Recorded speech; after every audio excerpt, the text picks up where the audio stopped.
अध्यक्ष की जिम्मेवारी मिलने के बाद आज तीसरा दिन है और पहली बार आपके बीच में सभी पत्रकार साथियों से रूबरू मैं हो रहा हूं और भारतीय जनता पार्टी का ये कार्यालय और इसमें उपस्थित हमारे जिला के अध्यक्ष भाई योगेंद्र राणा जी और हमारे लोकप्रिय विधायक रामकुमार कश्यप जी और तमाम भारतीय जनता पार्टी के हमारे सभी पदाधिकारी, और मैं आप सबसे निवेदन प्रार्थना के साथ अपनी बात को शुरू करूं।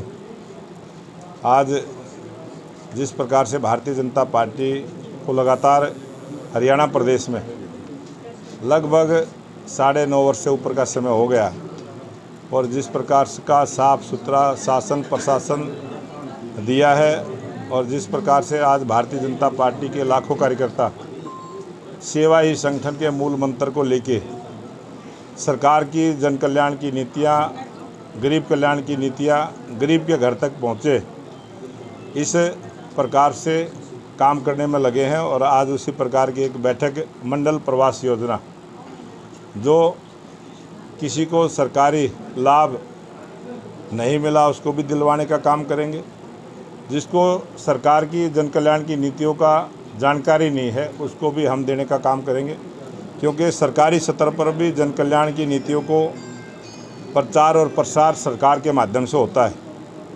और भारतीय जनता पार्टी का कार्यकर्ता एक सेवक की तरह समाज की सेवा का भाव लेके हम घर घर जाएंगे, हर वोटर तक जाएंगे और भारतीय जनता पार्टी की नीति को, भारतीय जनता पार्टी के विचार को और सरकार की जन कल्याणकारी नीतियों का हम लाभ गरीब आदमी को मिले, इस प्रयास में लगेंगे। और आप सबको पता है कि बहुत जल्दी हरियाणा प्रदेश में विधानसभा के चुनाव है।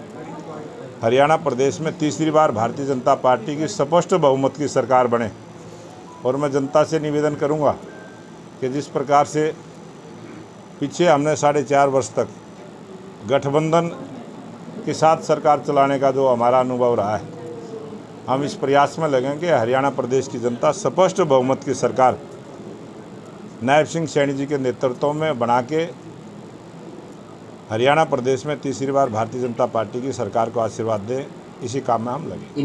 और बीएसपी का गठबंधन हो गया है, 37 सीटों पर बीएसपी चुनाव लड़ेगी और लगभग 53 सीटों पर इनेलो चुनाव लड़ेगी। मैं हरियाणा प्रदेश में जो तीसरा मोर्चा बना है, जो गठबंधन बना है, उसको बहुत बहुत बधाई देता हूँ, स्वागत करता हूँ कि हरियाणा प्रदेश की जनता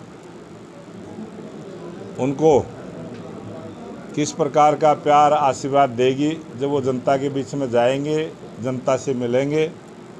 हम भी अपनी बात को रखेंगे और दूसरी पार्टियों का भी एक इंडी गठबंधन देश में बना है, वो लोग भी जाएंगे और जिसकी नीति, जिसका विचार, जिसका अच्छा लगेगा, हरियाणा प्रदेश की जनता उसको आशीर्वाद देगी। दुष्यंत चौटाला ने कहा है कि आने वाले चुनाव में वो भाजपा की पोल खोलने का काम करेंगे। ये बहुत अच्छी बात है कि राजनीति में उन्होंने पोल को खोलना भी चाहिए और पोल को छुपा के भी नहीं रखना चाहिए और हरियाणा प्रदेश की जनता ने इस चुनाव में उनकी पोल को खोलने का काम किया। क्राइम बढ़ रहा है लगातार। हांसी में कल जेजेपी नेता की हत्या हुई है, अब उन्होंने ऐलान कर दिया कि वो हांसी बंद का भी रखेंगे। जब भी हरियाणा प्रदेश में भारतीय जनता पार्टी के समय कोई भी आपराधिक घटना हुई है, उसकी जांच भी हुई है, उनको जेल तक पहुंचाने का काम कानून ने किया है और बहुत जल्दी इस प्रकार के अपराध करने वाले या तो पकड़े जाएंगे या हरियाणा छोड़ के चले जाएंगे। जिला कार्यकारिणी में क्या फेरबदल होगा या वही संगठन के साथ आप आगे बढ़ेंगे? भारतीय जनता पार्टी के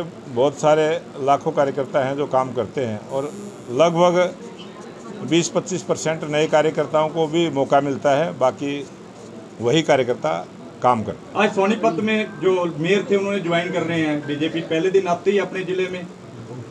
अभी सोनीपत में इतनी बड़ी जिम्मेवारी पार्टी ने दी है तो बड़ी ज्वाइनिंग भी सोनीपत से शुरू हुई। राज्यसभा उपचुनाव में क्या कुछ रहेगा, कौन सा चेहरा आप भेज रहे हैं? आज हमारे पास संख्या बल है और हम कभी भी ना जातिवाद की बात करते हैं, ना क्षेत्रवाद की बात करते हैं, ना परिवारवाद की बात करते हैं। भारतीय जनता पार्टी के सभी कार्यकर्ता किसी भी कास्ट से है, किसी भी धर्म से है, वो सब बराबर हैं और हम कार्यकर्ता का चयन एक कार्यकर्ता के भाव से करते हैं। पिछली बार विधानसभा से ही चुनाव लड़ेंगे हैं जी। फिर से अपनी ही विधानसभा से चुनाव लड़ेंगे? भारतीय जनता पार्टी में किसी को भी कुछ पता नहीं होता किसको कहाँ से चुनाव लड़ना है। जो संगठन तय करेगा वहीं से हम चुनाव लड़ेंगे। राव इंद्रजीत ही नाराज चल रहे हो, कई कह रहे हैं नीट का जब पेपर कैंसिल ना होगा तो छात्रों के साथ कहीं ना कहीं बेईमानी होगी। छात्रों के साथ किसी भी प्रकार की ना कोई बेईमानी होगी और छात्रों के भविष्य को ध्यान में रख के सरकार उनका जो भी हरसंभव उनके हित में होगा उसका प्रयास करें। महंगाई लगातार बढ़ती जा रही है और आपस में बयानबाजी कर रहे हैं राज्यसभा सीट को लेकर। वो कह रहे हैं आप उम्मीदवार उतार दो, वो कह रहे हैं दिग्विजय चौटाला को उतार दो। इस बात में कोई दम है नहीं, संख्या बल उनके पास है नहीं। चुनाव किसने लड़ना नहीं है, वो एक नौटंकी कर रहे हैं और उसको वो करते रहेंगे। सर मानते हैं रोजगार को लेकर किस तरह हरियाणा में हो गया? हम